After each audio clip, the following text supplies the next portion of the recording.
I hope that I'm able to inspire my Latino community. Mm, And a specific part of it was to inspire the Latino community to allow their daughters to travel the world. mm, Um, as a fellow Latina, um, in my culture, like a lot of parents don't allow their daughters to really travel or even go out, mhm. in fear of like what will happen to them. Yep. And also it's just sometimes there's like a machista culture. Like I want to be the inspiration Right. and be like a role model. There you go, like a role Yeah. model for them.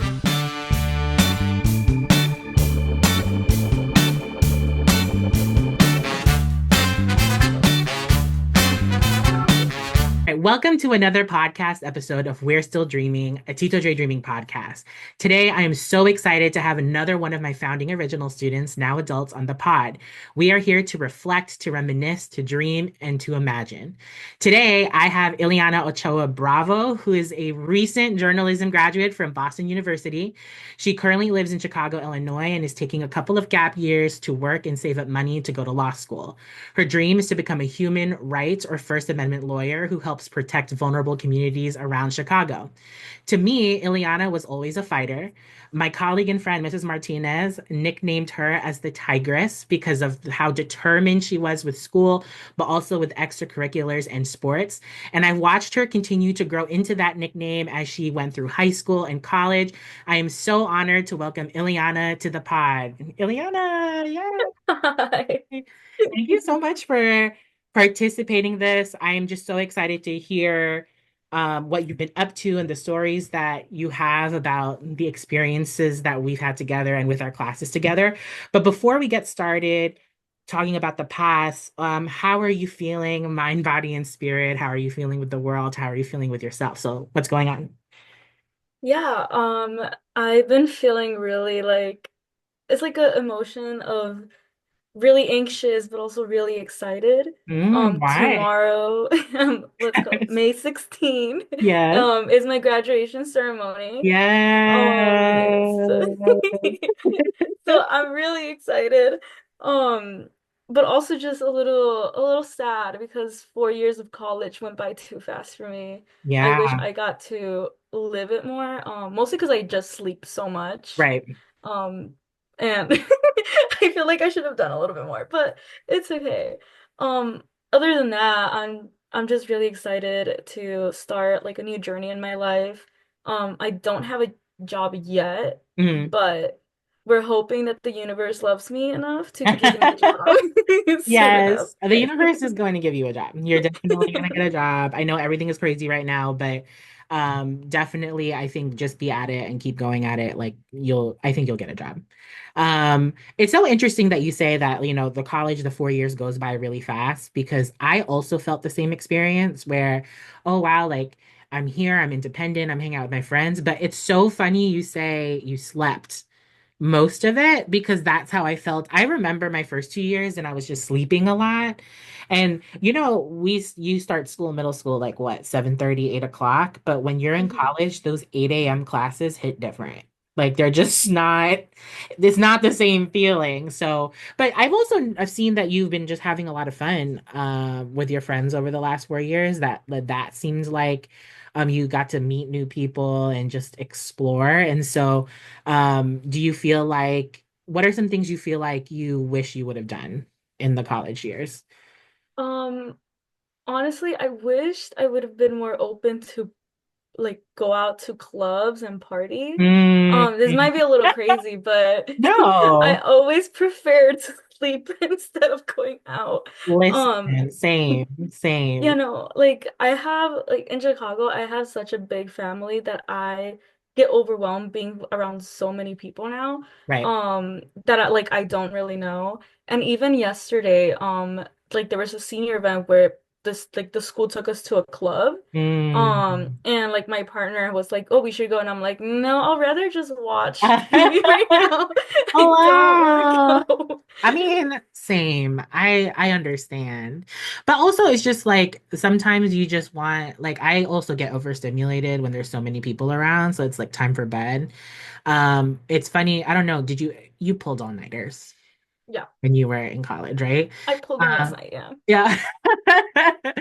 Oh my gosh. So like it's so funny because when you pull all the all-nighters, what I will say, unfortunately, is that when you get into your 20s, it starts to catch up with you. So like, I mean, now I'm like I'm almost 35, I'm 34 now, and I must be in bed at 9 o'clock. Like I must, like I can't, I don't even have the energy to pull an all-nighter anymore. But you know what? Here, the next few days, take it all in. It's going to feel overwhelming.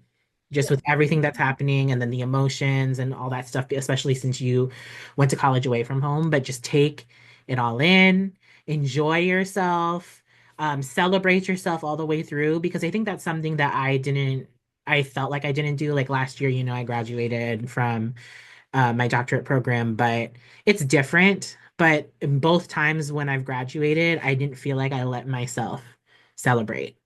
So Mhm. my advice to you is to like take it all in, have fun, do all of the things, and just take time to celebrate yourself. So Thank we're you. gonna move in to talking a little bit about the past. So we're gonna move from past, present to future just to see like the overarching story of growth that you've had for almost a decade now. Yes, a little bit over a decade. Yeah, a little bit over a decade. Wow. Yeah. And so we're going to start with the past. And I love this first question because everyone has a different answer. When I ask them, what were your first impressions when we met each other the first time, which was in fifth grade? And so, yeah, what are your first impressions when we first met? Is there anything that you thought about when we did meet that first time? Yeah. So my first impression was during orientation, Yeah, in the old Brighton Park I gym. remember. Yeah. Um, I had like this was like my second year in the United States. Yep. When Oh, yes, I remember. You're right. mhm. You're right. So like I still didn't really speak a lot of English, and mostly just spoke Spanish. So I for some reason I remember the room being dark. I Hmm. don't know why. But I It just was. remember it was You're like right. dark, yeah. And yeah, no, it was just like parents like and the kids or like the students beating their teachers. And the first thing I noticed about you was that you were really kind. You had like this really big smile. Um, and yeah, no, I think we hugged. I don't remember. Yeah. Um, but yeah, no, like your presence made me feel less nervous about attending a new school. Mm. Because the old school, like I don't know if my mom told you, but I was just really bad at just going. Because I just didn't connect with anyone. So, just having like your presence and your smile and your kindness that day kind of like made me feel less nervous. Yeah, because I said this in the first episode that it was a founding school, it was brand new. And all the students that were coming in were new. Like there were pockets of students of who knew each other from the same school. And it was interesting because every parent that I talked to that night, and then later when I met you all in the classroom, had very similar stories about like experiences they had in their last school and why they were coming to a new school, which for me like gave me perspective around like okay, like I want to make sure that this is a safe environment, that it's an environment that you guys can thrive in and like be yourselves in. Do you feel like something like was there a difference between the orientation night and then when you guys started in the classroom with me, or did you feel like my demeanor was the same? I remember you were trying to be a little bit more intimidating Yeah. on our first day of class. Yes, that is facts. That is facts. I mean, you're Um, not wrong. um, so I did get a little scared. Yes. But that's like really the only thing I remember. Everything else is just really fuzzy. Yeah. But yeah, no, I just remember like the first day or like just the first week, you were just a little bit Yeah. intimidating. Yeah. And then Yeah. I was like, oh, this is serious. Yeah. No, like so it's funny because I said this in the first episode, like so a couple of things like might overlap here, but um I thought I had to be really intimidating and strict in the beginning. And then I realized I didn't have to be. Like I think all of you were great. And in the beginning, like I had like this moment where I was like, oh, wait, that is not. the experience. Like that's not what I thought it was. And it's interesting because Mhm. now that I'm talking to all of you, and like I said, everybody has a different experience of how they interacted with me the first time because for example, Albert's experience, who's on the podcast, he was in a different grade and he came to me in a different way. Tovar came to me a year later. And so like everyone experienced something different. But with your particular class, I thought was interesting was that I thought I was like really mean in the beginning, and everyone was like, for a little bit. And then Mhm. afterwards, it was like, no, like you're actually really like a teddy bear or like all that stuff. And I was surprised by that. Mhm. Because I maybe I had like a whole different perspective in the beginning. I do have to ask you this because I know, oh, well, no. Okay. Do you remember Halloween? I asked this to Montalvo too. Do you remember the Halloween situation? Because you were one of the Mhm. people that I see your face when Mhm. I think about it. So during the day before Halloween, this is fifth grade, the day Mhm. before Halloween, we were gonna have a party on Halloween. And then everyone was talking, it was so loud. I think everybody was obviously excited. You're fifth graders, you're 9 years old. You were all talking about what costumes you were gonna wear, and no one was listening. And I said, we're not having a party tomorrow. And then everyone starts crying. And the people who were crying the most were you, Evelyn, and Arlie. Like I could not get, and I think Miriam too, maybe. And I Mhm. could not, I still to this day, I can see your faces. And actually, after I did that, obviously, I was like, just kidding, we're having a party tomorrow. Like, why would I? And because, everybody was sad. I was like, why would Mhm. but when I every time I think about taking something away, I think about that moment. Mhm. Because obviously you're 9 years old. You deserve to have joy and fun in school. Like, why would I do that? And so I'm curious, do you remember that? Like, do you I remember that don't part? remember. That's so funny because you know who it's Evelyn is going to be in season two. Mhm. And every time I talk to Evelyn, we always talk about that. We always talk about that particular moment. I'm glad that it didn't scar you. I mean, it was, it was just a Halloween party, but still, like, it made me think a little bit differently about, like, how I need to act moving forward. But, okay, so that was the first impression. I had you, obviously, fifth grade, you were in my homeroom. Sixth grade, you were in my homeroom. Mhm. Seventh and eighth grade, you were not in my homeroom, but I still taught you in English language arts all the way through. So, what are some moments that stood out to you in middle school that like you remember now that you Mhm. really enjoyed, or like something that you want to debrief and talk about? Yeah, so one of the first things I thought of was the like playing dodgeball. Um Love dodgeball. Oh my gosh, it was my favorite. I love doing that. Okay, yeah, go ahead. Sorry. Yeah, you were like I remember you were so competitive and like I think at one moment like the thing that kept replaying like in my head when I was writing it was like you said one time that you had no mercy and like you would throw the ball so hard and it was all the boys like the tall boys Yes. like at the end trying to like get you out but you were Yeah. like no and then you just throw it so Right. hard. That's oh my gosh. We had some really athletic kids in that class. So, like Alejandro was a baseball player. He's going to be in season two.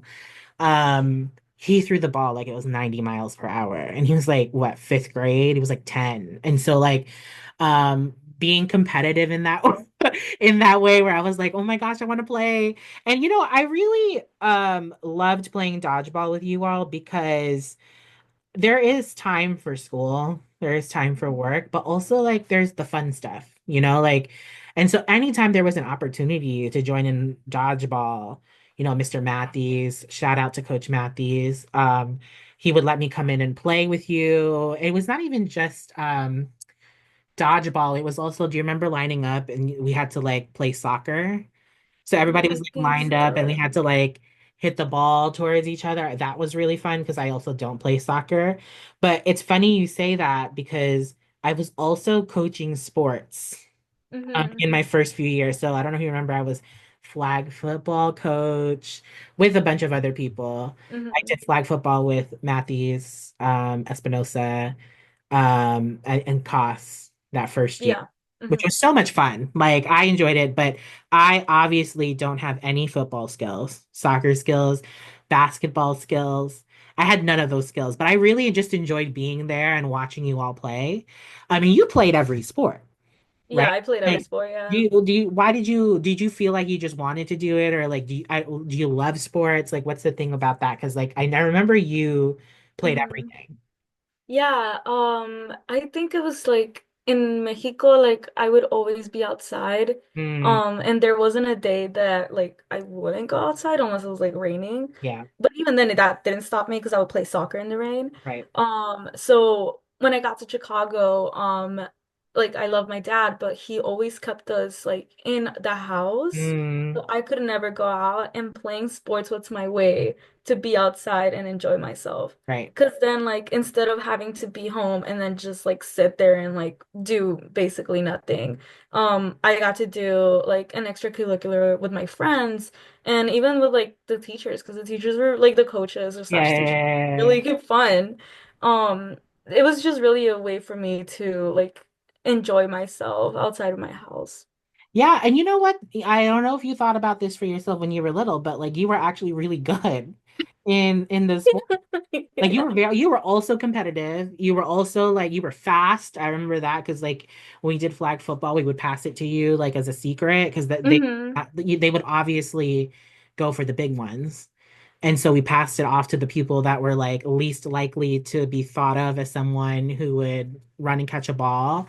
hmm Um, but I just remember you as just athletic all the way through. And I think you probably won some awards for that, like Yeah. the sports that you've done, because I thought that was like pretty great that you were doing Yeah. everything. My so I we got all the participation like medals, which I still have Yeah. in my house. Yeah. Um, but in volleyball I got MVP like in sixth grade. Yes, I remember. And then in fifth grade, which is like one of my photos that I sent you, I was number three because I did like a track meet or something like that. Yes, I remember hmm that. Yeah, you're right. You're right. You're right. Yeah. So like, you know, I think that that pays dividends. I always say like when you play sports and like do school and all that stuff, like I think it's great because you get it's not just about school and academics. Like I hmm think like if you're doing other things outside of school, I think that's great too. And you were one of those people who like joined everything. I'm hmm trying to remember you probably did the art stuff and you did like all the other things. There was just so many different things that were happening that you participated in. Um eventually in high school you did that too, right? I didn't play any more sports, and this was mostly because when I first tried out for volleyball, um, I mean, I didn't like our school wasn't fully funded, Yeah, so yeah, I yeah, didn't yeah, yeah. have a lot of like amazing experience like other kids. Right, right, So right. when I went into high school and I tried out, I made it past the first day, but then the second day, the coach got us in a room and told us, "You guys are not good enough. You guys, you can't Mm, make it the team." And like he like to like the only way you can make the team is if you're a manager. right. And that put me like super down. So I never tried sports after that. And Got like he was telling me like, "Oh, you should join." I'm like, "No." Like it. you said I shouldn't, so I'm not. Right. High school does like make that competitive. Like they hmm start to distinguish or like at least like, oh, you're really good and you're not really good or whatever, instead of like letting people try and explore because then, you know, college and all that stuff. So, and then they like, you know, actually compete against other people in the city or in the state because we only competed against our schools, right? Or and you did. Yeah, Noble only competed against Noble kids. Oh, wow. Okay. And I'm like, all this talking for just that? Okay. Yeah, everyone should just have an opportunity. We tried really hard to make sure that hmm everyone had an opportunity. I'm sure there were years that we had to make cuts because there were so many people who tried out, became popular, it was fun, hmm and especially flag football. Like that, like everybody wanted to be a part of that. Like it was so much fun. So, yeah, I'm glad that you brought up the dodgeball stuff. What other moments that you had in middle school that you really liked? Yeah, so it was I think we started doing this in sixth grade. It was the Socratic seminars. I love them. It's the moment I realized I love debating, and to this day, I mean, I'm not in mock trial or anything, but I do bring up some good logos, pathos, and ethos to my dad. Yes, yes, logos, pathos, ethos. Yes, yes. Um, But yeah, no, it was like I was always super excited to participate, always raising my hand. I remember I always used pathos so much when I was trying to do my arguments. Mhm. And they worked because I Yes. remember they worked. Yes. Um, and one memory was like there was like a lot of students in a round table. Yep. And a couple like I think it was like Hector, Giovanni, Yeah, yeah, yeah, Ashanti. It was like the people that love to debate. yeah. And the bell had rang from like to the class was dismissed, and Yeah. all of us just kept arguing. Yes, And you're I like, well, class remember. is dismissed. Yeah, yeah, yeah, yeah, yeah. So But we were like, oh, go it's ahead. funny because I think I know which one it was. Because in sixth grade, I think the first time that we did Socratic seminar was Lord of the Flies. It was Lord Yes. of the Flies. It was the boys versus girls question. It was because Lord of the Flies was all boys. Like Hmm. it was all, I think, yeah, the characters were all boys. And so I posed the question like, if the protagonists were all girls, would they handle it better? And so Hmm. everyone was going crazy over that. And we did read some articles just so that everyone is clear. Like we read articles and they had to back it up with textual evidence. They couldn't just say what they wanted to say, even though like they brought those in too. Yeah, like those were a lot of fun. And I will say, over, sixth grade, seventh grade, eighth grade, we've had like pretty good debates. Like Hmm. we did gun control one year. I know we did immigration one year. Like it was just like I really enjoyed the Socratic seminar stuff because it was different from just like reading a passage and answering questions all the time. Hmm. So I'm really glad you brought that up. I know you have one more Yes. memory. So, this is kind of like a little bit more sad. Mm, I remember like crying during eighth grade when I realized that I had a really low chance to get into a selective enrollment school. mm, Um, I don't remember if it was either lunch or it was after school. It was one of those times.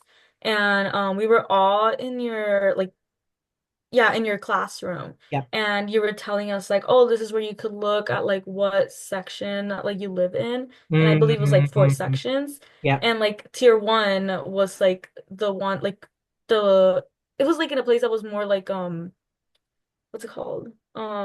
Privilege or low income. It was low income. Yep. Tier one was low income, and then tier four was privilege. Yep. And I remember I fell in tier four, but I was super confused because, like, I mean, I didn't really live in a privileged neighborhood from Right. what I know. Yeah, I know I did home Um, visits, I remember. Yeah. Yeah. Yeah, and like it like you were explaining to us as like carefully as you could, like oh what they meant, that it like this means that you have to work harder on your test score, because for selective enrollment you have to take a test. And I've always been a bad test taker, like I've never been good at it. So it was like a moment of realization that I'm like, oh my God, like maybe I'm not gonna get into these really good high schools that give so much opportunities. And that means that maybe my future will just stop there. Right. So Um, just yeah, go ahead. for people who are listening, in Chicago, they have these, I mean, I think a lot of places have these. They call them selective enrollment schools where they're test based. Um, you have to score a high enough amount plus other factors like um your grades, seventh grade grades. And then a third factor, I don't remember because it's been a minute and I know they've changed. But another factor was the level of income based on your neighborhood. And so they would track every neighborhood by the street, whether you were tier one to tier four, which is crazy.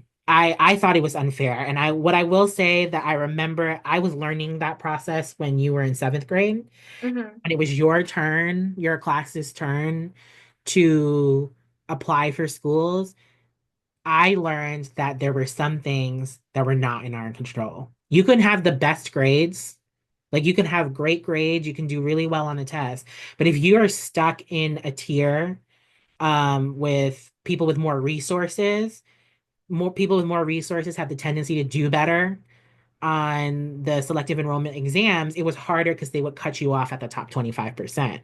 And so there was like a discrepancy with that. And so there were rumors, and this is alleged because I don't know. This is just what I remember listening to when I was your teacher.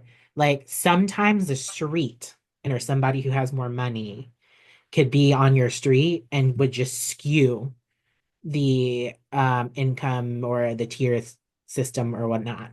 And I thought, I was like, there's so many kids who deserve to go to these top schools and whatnot, but there were so many things that were just inequitable about the situation. And I felt bad because it wasn't just you. I can name like six or seven other kids Mhm. who the same thing happened, where it was like unfortunate. We had no idea until eighth grade, until it was time for you to apply, that that was real.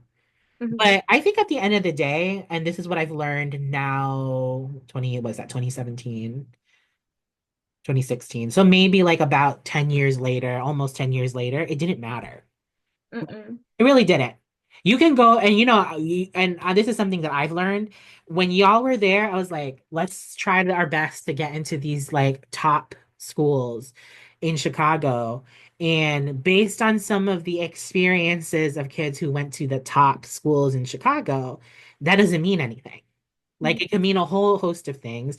And at the end of the day, it doesn't, not that it doesn't matter what school you go to, it's dependent on you as the Mhm. person, right? And so that's something that I had to like when I was in my 20s, I was very like, we gotta try, we gotta do well on this, we gotta do this, and we gotta like try and do this. But like there's a whole host of factors that determine that. So like for you, I think your high school experience, I think, look at you now. Like I feel like it did that was just a dot. Mhm. That was just a dot.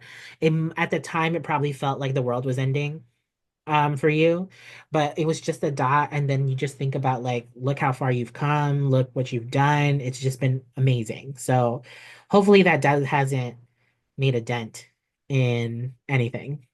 No, actually, I'm like really happy that I ended up going to UIC Noble, Mhm. or UIC College Prep. Yeah, Because through them I had a lot of opportunities to not only like grow academically but also as a person. yeah, Um, like with them I traveled to Thailand, like for a scholarship. yeah, I did another scholarship that allowed me to come to Brown University and like do a summer like class for yeah. 2 weeks. Um, and they helped me a lot through my college application for BU. Hmm. So I don't regret like not getting into a selective enrollment like Right, ever. right. Mostly because when my brother did go, he went to I know which one he went to. Yeah, you don't have to say it. yeah, Yeah, yeah, my bad. yeah. Yeah. He went to a school, a selective enrollment school, and even he was like, yeah, no, like it was a little whack. Like Yeah. I know a lot of kids who went to different selective enrollment schools, and it's just the title, Mhm. you know? And I will say, as a teacher, I have visited some schools that claim to be the best in Chicago.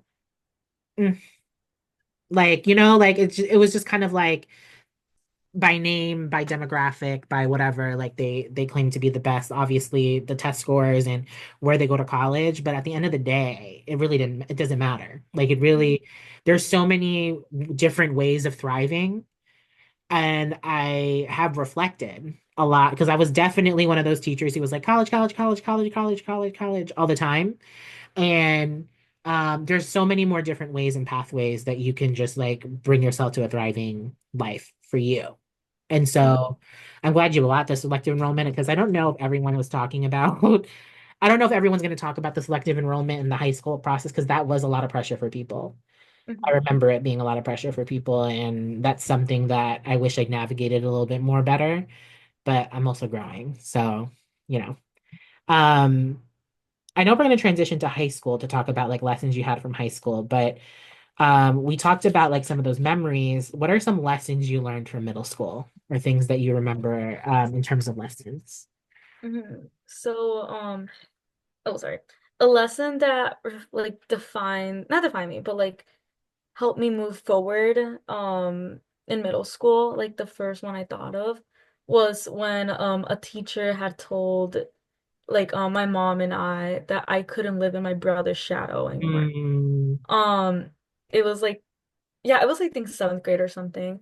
But they had like a meeting with my mom because we were like looking over our grades and also like getting ready for high school. Yep. And I had mentioned I wanted to go to the same high school as my brother. And this Mm-hmm. teacher was like, I think she brought you in as a buffer, Yeah, yeah, yeah, yeah, yeah. from what I remember. Um, and she was like, like she told my mom mostly, like she can't live under like my brother's shadow. Like Mm, like that's not gonna help her grow. It's not gonna give her anywhere. right. And at first, I remember being super upset, but it was also just because, like, my brother and my mom, I lived with them my entire life, and they were my comfort. They were the only people I fully trusted, and the only people I knew that would, like, always protect me. Yeah. And just having someone tell me that, and like, oh, you don't even know me. You know me for 3 years. They know me my entire life. What are you talking about? Like it just upsetted me. But eventually, like as I grew, like going into eighth grade and then going into high school, um, I knew that they were right. Like this whole time I was doing everything that like either my mom or my brother liked or Mm-hmm. that I knew would make them happy. And in that moment I knew that like I needed to do stuff for myself Yeah. and just for my future because like as much as I want them to be in my future, they're not the ones that are going to be paying my bills or writing my essays or Right, right, like right. even being in my field, like in the field that I want to be. Um, so that's a lesson I learned. Yeah. Um, Another lesson was that if I want something, I need to work hard for it. Yeah. This was you taught us this since fifth grade. Um, Yeah. and like at first, again, in fifth grade, when I was still transitioning into living in the US and like going to school here, Yeah. um, like I wanted to give up because I could never understand English. Yeah. And I could never like I always told myself that I was never good enough to be like in this school. Because like in fourth grade I couldn't write the number 8. I Mm-hmm. couldn't spell it.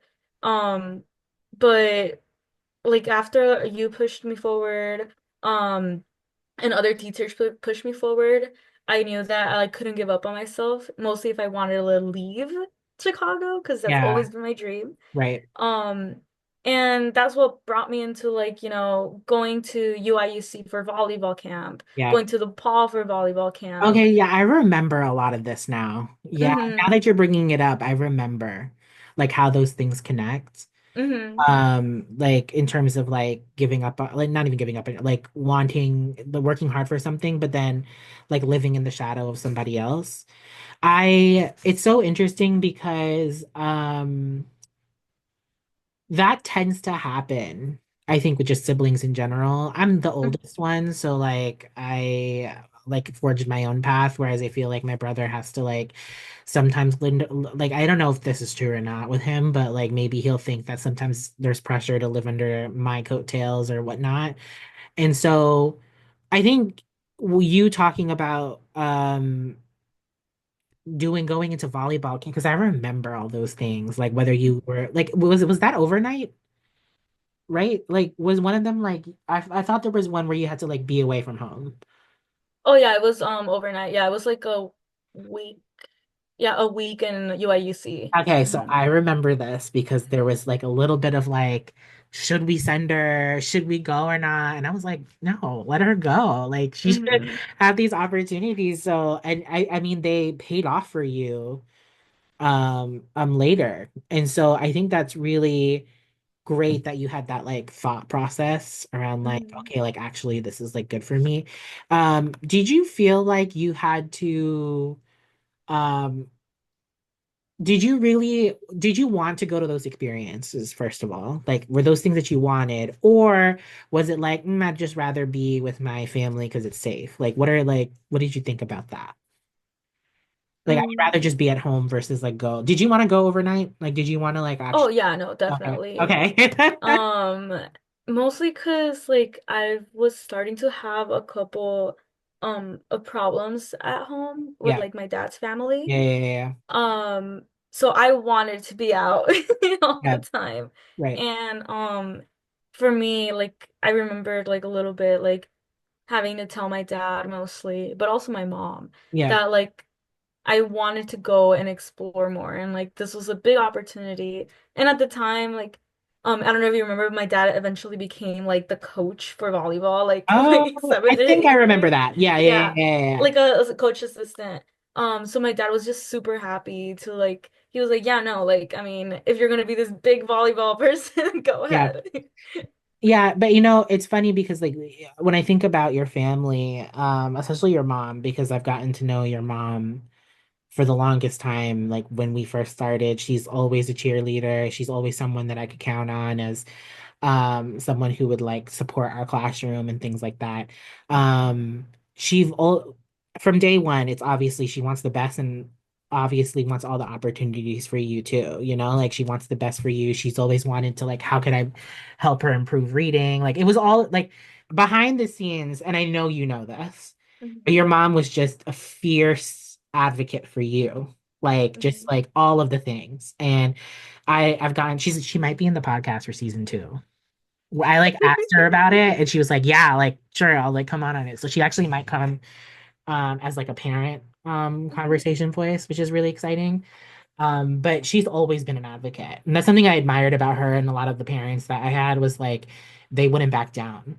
Like Mhm. they would always like advocate for like the best of your kids. And sometimes obviously we see that as like, ugh, too much. Like, leave me alone. I want to be myself. But like, at the end of the day, I think like, um, I hope that, when she sees you tomorrow and Sunday, that I know she's gonna cry. I know your mom loves you so much, loves you both so much, you and your brother. Mhm. Um, that I hope she takes it in too. It's been a long journey, I think, for all of you. Yeah. So I really hope that like the next couple days, like she takes it in too, because like she gets to walk. You did that with like traveling farthest, far away. Mhm. I think I'm trying to remember everybody in class. I think you went the farthest Mhm. in distance, in terms of like college and whatnot. I think you were the farthest, and that's hard. It's really hard. I didn't even go that far. Like I'm from New York and then I went to Philly. It was like 2 hours away, but yours was like you had to fly Mhm. to get there. And so like I think that's something you should be very proud of because that was just really everything that you went through and all of the things I think about your middle school experience, like great job. Like it's just the way that you've pushed yourself where you are really the tigress, like when I think about it overall. So like good for you. Um Now I know one of the things that we wanted to talk about was like the reading part. Mhm. Because I know you said in the beginning reading was hard, because especially like the language barrier and all of those things in the beginning. Where did you think it like started to click for you? It was definitely fifth grade. Um, like I'm trying to remember.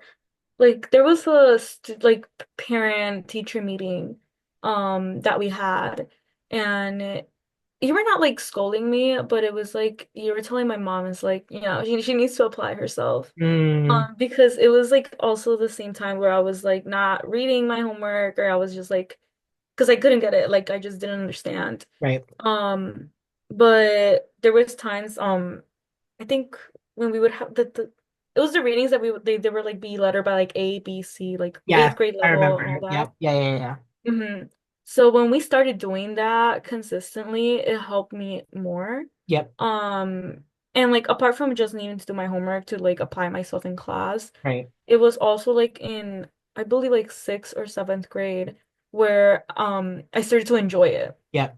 and I started reading outside of school. I remember this.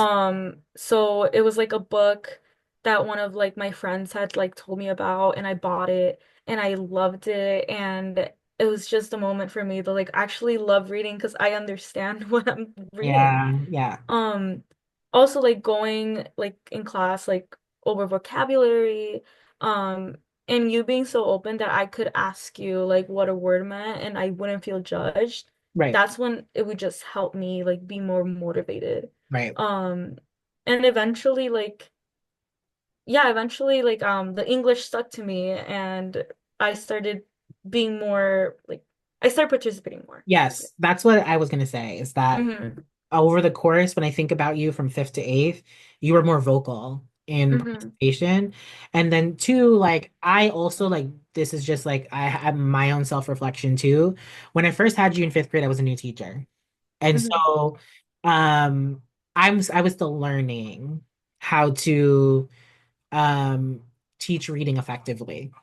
Like I Mm-hmm. thought we did a great job that year, but like nothing really clicked for me. And like this is just me being real. I didn't feel comfortable with the reading stuff, even though I worked really hard that first year until like Lord of the Flies, Mm-hmm. like mid sixth grade. So when we did Lord of the Flies, and I realized that like part of the reading thing was like you have to like make it fun and enjoyable. Like you can't just like put random stuff in front of you and then like expect you to read and comprehend. And so that's Mm-hmm. where um the Socratic seminars came into play. And I know you talked to me before about like what your favorite books that you read were. What were some of the favorite books that you read from our year? Um, so it was Night, and by Elie Wiesel, Yeah. and then the Diary of a Part-Time Indian. Yes, the true absolute Um, Mary Parton Indian. I love to teaching this that to day, y'all. Yeah. to this day, I still remember the book. And anytime someone asks me like what like books I recommend, like that are banned, I'm like, oh, The Diary of a Part-Time Indian. You need to read Yeah. that one. Yeah. So, it's so funny because both of those books, I think I were seventh grade books. Hmm. That was my favorite year because it was the first time where I felt like let's go there. Like Hmm. let's go there with the topics because like night was about the Holocaust and we talked a little bit about like we got to talk about the world. You were in seventh grade now, so like we were already talking about race, class, and gender and everything in like fifth and sixth, but like seventh grade was the first time where you guys were like grappling with it. Hmm. So night was really fun and obviously the true absolute diary of part-time Indian. I'm probably saying the whole title wrong, but the character was relatable. We were Hmm. all laughing at like that he would curse sometimes, and then the fighting and the friendships and the drama.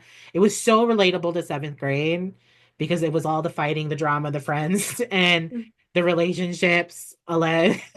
Um, all of those things like came into play. So like obviously that like really like pushed y'all to be like, oh, like we can see ourselves in some of the stories. So that was a lot of fun for me too. Like doing those books, and then in eighth grade we like even went up a little bit more. We read a lot of band books and we read a lot of Hmm. high school books, high school book text because you like y'all like grew really fast. Hmm. Like truly, your class was like once and plus you had me for 4 years, so like we got used to like everything. So like I'm really glad that we got through all of that. Now you graduated after Hmm. 4 years. We were all tired of each other, and it was like time for you to fly and do your thing. What were some things that you learned in high school? Like, what were some experiences or things you learned in high school?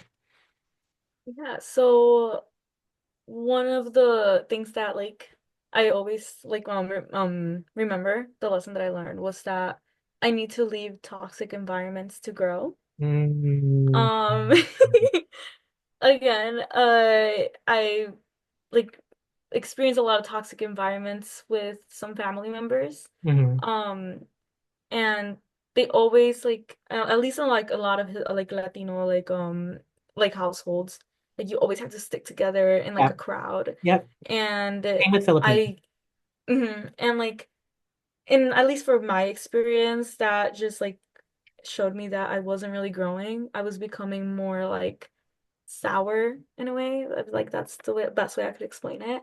Um, and in high school, I realized that like if I wanted to be a better person and go to a good college or like just academically grow, I need to leave Chicago. Like period. Like if I stayed there, I would not be the person I am now. Mhm. And that's why like I went to Thailand. That was like my first time. Um, which Was that in high school? that was in high school, yeah. Oh my I gosh. was For some reason, 16. no. I thought that was in college. No, Oh this is actually, I don't wow. know if I told you about this story, but actually, like, my dad did not want me to go. Yeah. And I got the offer like day of, like the day of the deadline. Um, and my dad was like, you're like, he was gonna do the application. but he was going to a party first, and I was like, no, I need to do it right now. And Yeah. he's like, no. So he left and he was like, do whatever you want. I'm not doing this until I get home. So I cried my eyes out. And I don't condone this. Please don't do this. But I grabbed my dad's checkbook Ah, and I put the information in. wow. Um, Oh, and because I was a teenager and I was super sassy, I left the yeah. checkbook right next to the laptop and I went to sleep. Yeah. Listen, we all have these stories though, like facts. Oh my God. And so you just like submitted the application, Yeah, and I paid for it in full. period. And when my dad Just came kidding, home, guys. No one should be doing that. Like you should ask permission, blah, blah, blah. But also, period. Like, yes. yeah, and when my dad came home, like he was like, I was really upset, was screaming at me, and Yeah. I was just like calm. I was like, well, you said to do whatever I wanted, and I did. And he couldn't cancel like the payment. Like he could get some of the money back, Yeah, yeah, yeah. but Yeah, like because it was the the day first of. payment. Yeah. hmm So then you did go to Thailand. Yeah, and I went and I had the best experience, and that was the first time that I realized that I needed to explore the world for me to continue growing. But do you see what I'm saying? Like, it's always those like key moments, those pivotal moments. That's really cool. I know you know my story about nursing. I did something hmm very similar where I like didn't tell anyone that I switched majors. I hmm just kind of did it. Even though like that's a different because I'm like technically an adult at that point, but hmm sometimes those key moments are like really important. Also, all of you are like traveling the world. You know that? Like all of you, I every time I like see some of your stories on Instagram, someone's in Tokyo, someone's in Ireland, someone is in Brazil, someone is in Thailand, and I'm like, I need to do better. Like for me, because like I haven't really traveled outside the US, but that's my goal. hmm Actually to do that. Any other thoughts about high school lessons?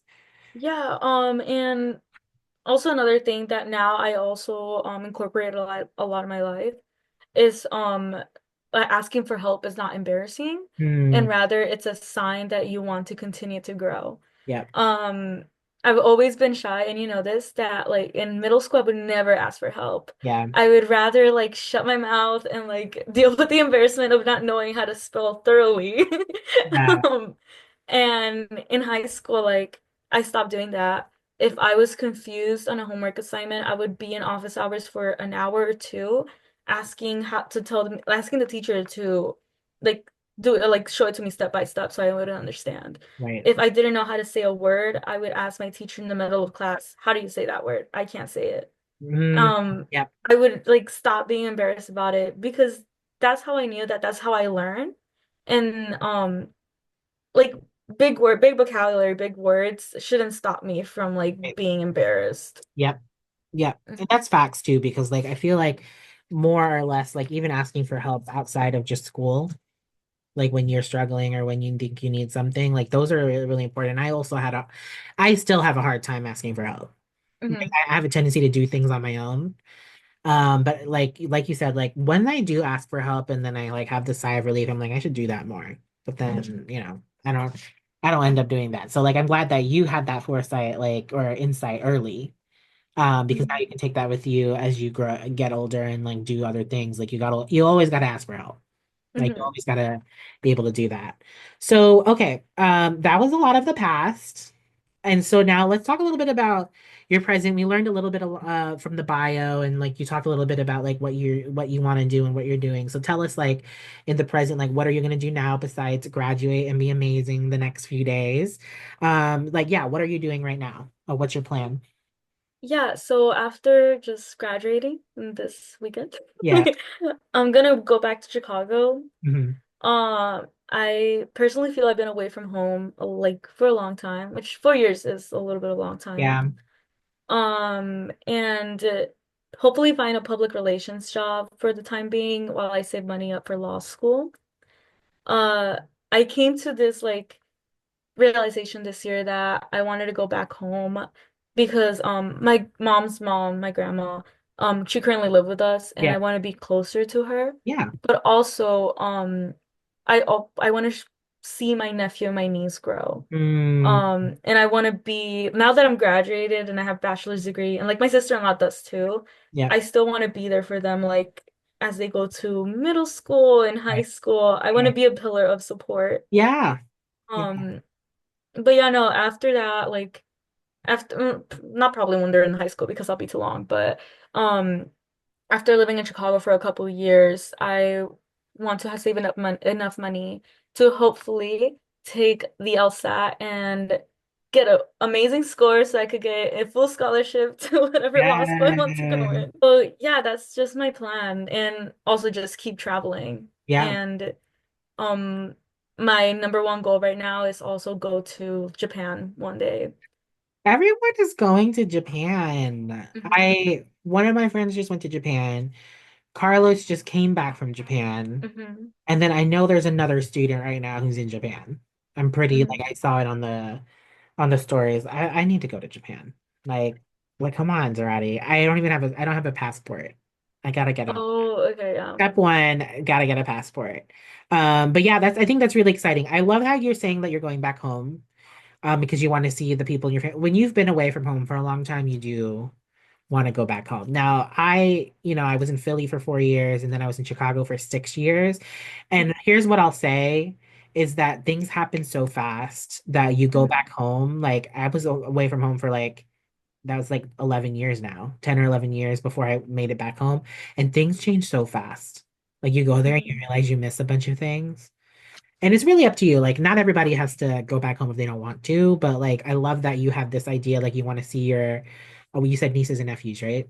Mhm. Grow and just be a part of the family for a little bit. Like, that's okay. Like, you can do whatever you want in those parts of life, while you're trying to figure things out. So I'm excited to see, how that pans out.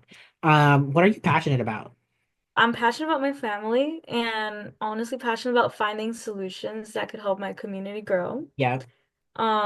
It's does like I know it sounds really formal, but that's the only way I could word it in my Yeah. head. No, no, no, yeah. That's But good. yeah, like I said, like I want to watch my family. I'm passionate about them Yeah. because I mean, after the pandemic, like it just made me realize that life is too short Um, and I have to be there. Like, I miss like my niece like making full on sentences now. mm, Um, I felt like I've missed so much and I don't regret coming to BU yeah. because I love the experience here. Right. For sure. But I want to just again be there for my family. Not be there 24/7 because I would go crazy, but be there as a pillar of support. Yeah. And for the other thing that finding solutions that can help my community grow. The reason I've been thinking about going to law school because it's mostly this past semester that I was thinking about it was because I want to do more. Journalism helped me like, write stories Yeah. about communities and like make sure that people knew that it was happening. Hmm. But as the years went by, I started to realize that it was not enough for me to feel satisfied with what I was doing. Yeah. I needed to do something that was creating physical change, Yeah. not just like emotional per se. Oh, Uh, no, yeah, I feel that. and the reason like I want to like either just study human rights law or First Amendment law is because for at least for First Amendment, I would protect like people in my community that want to speak up, mostly now with just what's happening with the world. Like I want to be able to protect their voices Hmm. and protect what they believe in. And it's like rightfully so. And then for human rights law, I was also thinking about that because like there's so many people that I know that like face injustices as well as me. I faced a lot of things when I was like younger. Yeah. Um and I know that like my story like it didn't fully define me, but it's still a part of me. But I want like to help other people that live through the same experience that I've lived or like worse. Right. I want to be able to give them a voice and give them justice Right. because like again, like when I was younger, I deserved it and I felt like I never really got it. Yep. So I want to make sure that someone does. Yeah. I love that you are like talking purpose. like passion, Mhm. purpose. Like you just don't want to do things. You also want impact. I'm the same way. Like I don't want to do anything. I don't want to do something that doesn't have like some kind of impact. Like that's something that I really care about. And so to see you like grow into that is really cool. And also I will say like as you continue to explore what those avenues are, give yourself space to Mhm. like things can change.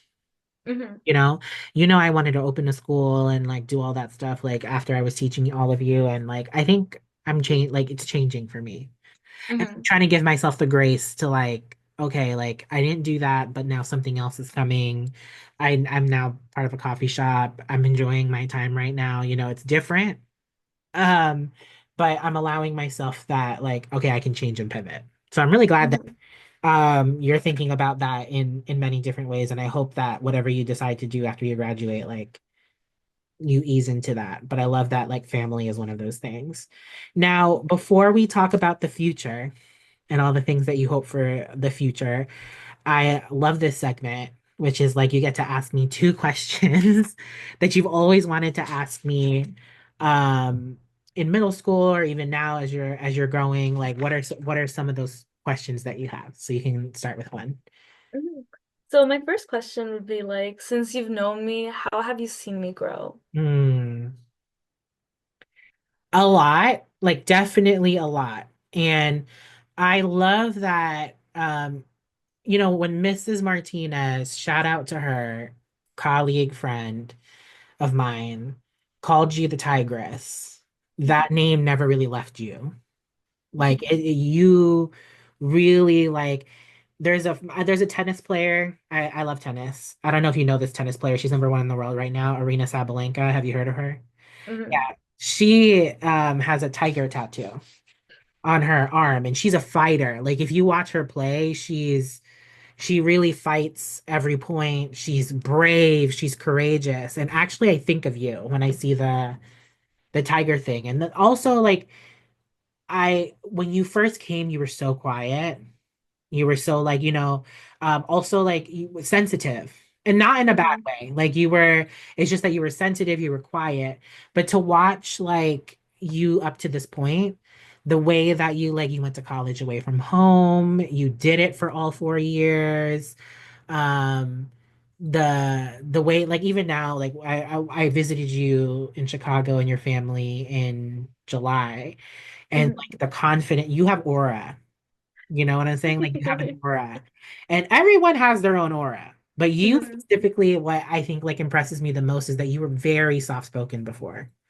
Mhm. Like I was worried about you for a little bit because I wanted you to like use your voice and all those things, but all of that came true. You like Mhm. manifested it for yourself. It's also because you're a hard worker. You're someone who really tried really hard. So I hope that like that's why I'm saying like you should take in this time. I gave this advice to Miriam. We had Miriam's on the pod as well for season one.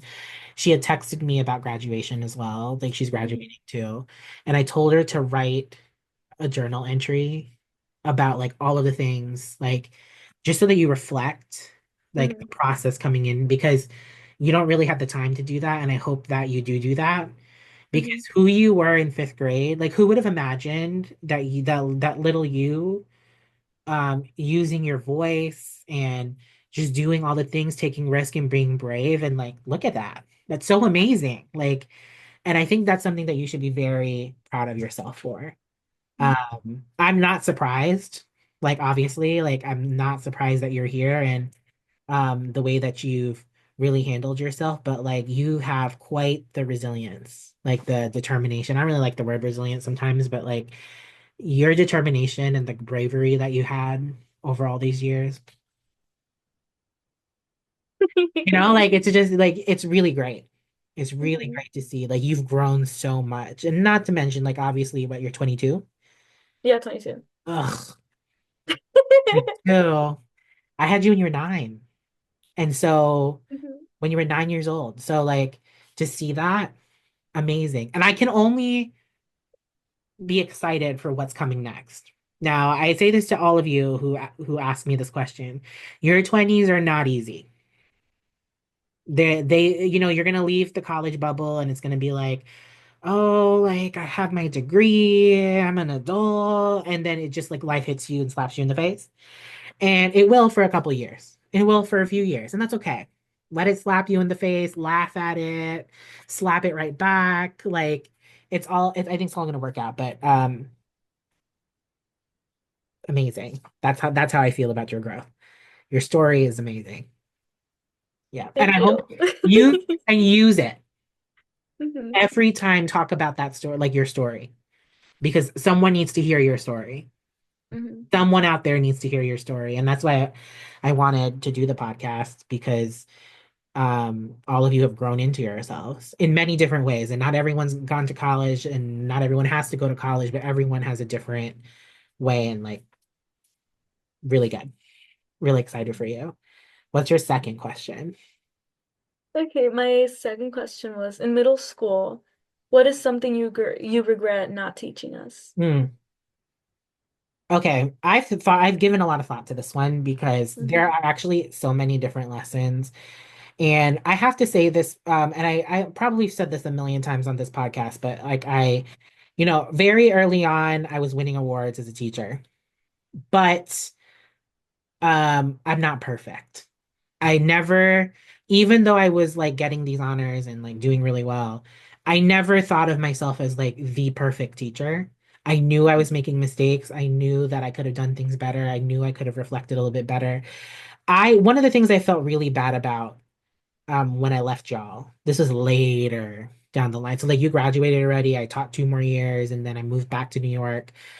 And I do a lot of reflection. I'm a reflector. I like to reflect. And I was reading and I was meeting other teachers. One of the things is that I felt like I could have taught y'all more is that you're not a number. Like you're not the test score number. And spoken about, I haven't really spoken to all of you about this. When you're a teacher and you do well, the pressure is on. Now, because y'all did well year one, and then you did well in year two, and then you did your well in year three, the pressure was on for me because it was like, oh, they're doing well. I have to make sure they're doing well every year. And then everybody who came after you, now everybody's expecting, oh, if they have Mr. Zarate, they're gonna do well. And so there was this pressure. And I'm sure you remember NWA. That is a sore spot for a lot of kids. I know that because Hmm. the pressure of like meeting that number or exceeding the number, and then the seventh grade, like is the most important thing, and the pressure that put on a lot of you. I wish I've said more that you're not a number. Like the number doesn't define who you are. The number doesn't. I may have said that to you. I probably have said that to you all individually. Like Hmm. when I saw you crying, or when I saw you, not you specifically, but like when I saw kids cry, or when kids didn't meet the number. And people don't know some of the behind the scenes because obviously not everybody makes the number. So I would have to talk to the kids behind the scenes and be like, I've seen you grow all year. So the number doesn't mean a thing. But I didn't say that out loud to everybody, and I wish I did. I wish I talked more about like you as human beings, as kids, are enough. I wish I said that. And I don't think I said that enough to everybody. But like I said, I'm also like, I mean, you're experiencing it now. You're 21, 22. Like you're still like figuring those things out. And I'm still figuring those things out. I mean, I have that hindsight now in my 30s, but that's the biggest. I wish I talked a little bit more about um you're all enough as you are. Like you didn't need to change a thing, actually, to be honest. And I may have actually did that better when y'all left with the classes after. I may have. Hmm. I can think of a couple students where I was like, you are great. You just like there's a lot of things and factors. So hopefully, I think it's so funny because if I had you in 2021, Hmm. like if I had y'all in 2021, it's a different me. Hmm. It's a way different me. Remember when we were in classes, you're like all the clapping Oh, and all yeah, that stuff? the bum Yeah, bum bum bum yeah, bum, yeah, yeah. yeah, all the clapping and stuff. In 2021, I wasn't doing that anymore. Hmm. It was gone. Like because I learned things as we went as I got older, and I had to give myself that grace too. So that was a great question. I'm sure everyone's going to ask me that question too. So I have a lot of different answers to that question. So I'm going to give you that one. That was a great question. Thank you for asking both of those. So the last thing we're going to talk about is your future, and what you think about your future. So let's start with like, what are your hopes and dreams for yourself? So one of my hopes and dreams from like myself is to continue traveling. I've always loved like talking to people from different cultures, different religions, different regions. And I want to keep doing that. That's something that like the first time I experienced it in Thailand, like I never stopped loving it. And I Mm, want to continue to travel and I'll make anything possible for it to happen. Um, I've taken like religion classes about like Buddhism, Islam, and I just want to like immerse myself in it and like in the culture, in the religion and learn because that's all I ever loved, like right. learning. I love that. Um, and yeah, another thing would be just like really go into a great law school. You just said like numbers don't define you, and I mean it would be great if I get into a T 14 school, but even Mhm. then, like as long as I get into law school and get a law degree, no Yeah, matter where, I know I'll be okay. right. Um, because like you said, I'm like determined, and I'm determined to make things happen for myself. Right. And I will say this, like, okay, as someone who I went to Penn, Hmm. um, as you know, the school doesn't always define it's you. It's actually it's you. It's like the way you like the aura. Hmm. Like there are a lot of assholes at the top law schools and Ivy League and arrogant and like all this other stuff. It's you, you know? And so I'm glad that you brought that up because I think I've definitely shown you all my test scores. When I was not a good test score taker, Hmm. when I was younger as well, but like I think I was a great writer and I think I interviewed well. Like my personality and I can say that I believe I have a great aura. People tell me Hmm. I have a good aura. So like I think that is really key and important. So like don't stress yourself out to, get into the top 14. Is that what it is? T14? Yeah, top 14. Top 14 law schools. You will have an equally great career or experience in whatever school you choose to go to because you're great. Hmm. What are your hopes and dreams for your community? Yeah, so I hope that I'm able to inspire my Latino community. Mm, And a specific part of it was to inspire the Latino community to allow their daughters to travel the world. mm, Um, as a fellow Latina, um, in my culture, like a lot of parents don't allow their daughters to really travel or even go out, mhm. in fear of like what will happen to them. Yep. And also it's just sometimes there's like a machista culture, and control.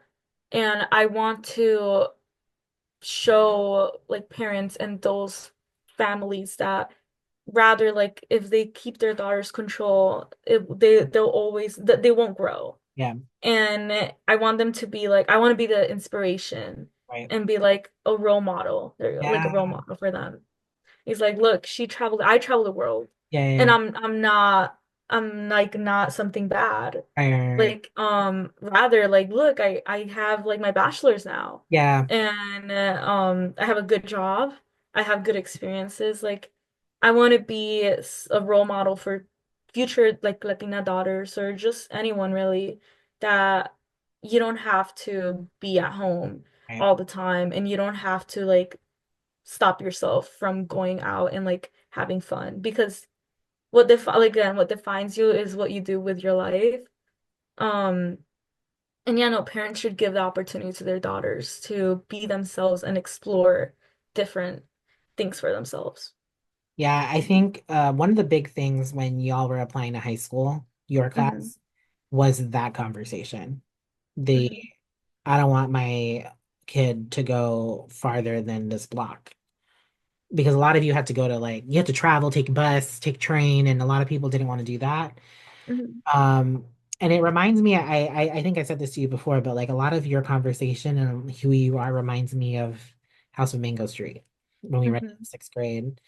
You remind me a lot of Esperanza, like the dreamer in you. That's really it's just really great to see it all manifest out for you. And hope this story does like encourage people to like take risks and like do the things that they want. What are your hopes and dreams for the world? Yeah, so I might be a little bit straightforward with this. But I really hope the world comes to their senses, Yeah, period. and takes care of our children and really our environment. I'm in a like a environmental fraternity. Yeah. And also I work like for an environmental like part of like program. And I've learned that like if we don't take care of our environment, we're not taking care of our children, we're not taking Mhm. care of ourselves, and we we need to start doing that. Like I don't care if you think littering is cool. No. Yes, Do better. yes. Um and also like our children, like our like future generations are really important, and they're the ones that are gonna like live in like a messed up world if we continue down this road. Right. Um and like this is what I wrote, right? Like if we want our world to thrive, we need to allow our environment to be healthy and Hmm. for new generations to grow without any hatred in their hearts. Yes. Period. Hmm. If that is like, it's so funny because like if that is what anyone has left for my middle school classes, that last sentence that you just said Hmm. about like loving each other and like fighting for everyone's rights, not just like one person's rights, I was happy with that. That was what I cared about the most, I think, as an educator. So I'm glad that you brought that up. All right, the last part is I want you to think about your younger self. I know you Hmm. sent me a picture of your younger self for the podcast. Um, I I want to end it with if you could talk to your younger self, and so you're going to talk to your younger self, what advice would you give little Illiana, and what would you want to say to her? Yeah, okay, so if I cry, I'm sorry, but You're good. dear Eliana, don't be afraid to ask for help. I know it might feel embarrassing, but trust me when I say this, asking for help will give you so many advantages in life. Trust others to guide you and trust yourself to know the future you deserve. I love that. I know young Illiana would want to hear that. I know she would want to hear that. Fifth grade you? Ugh, that is so good. That is so good. I think, today I mean, I think we know each other really well. I love your parents. I love your family so much. You guys have been a part of my life since you first started in 2013. And I just, like I said, I'm very proud of you. I love you so much. You deserve it all. You should be very proud of yourself. Enjoy the next 3 days, the next 4 days, and every day after that. And just, give yourself a pat on the back and, talk to little Ileana and say everything's going to be okay. Because look, I'm already here, you know? Mhm. So great job. Thank you so much for joining this podcast. We're still dreaming. Thank you for sharing your story. And I know we'll be in touch.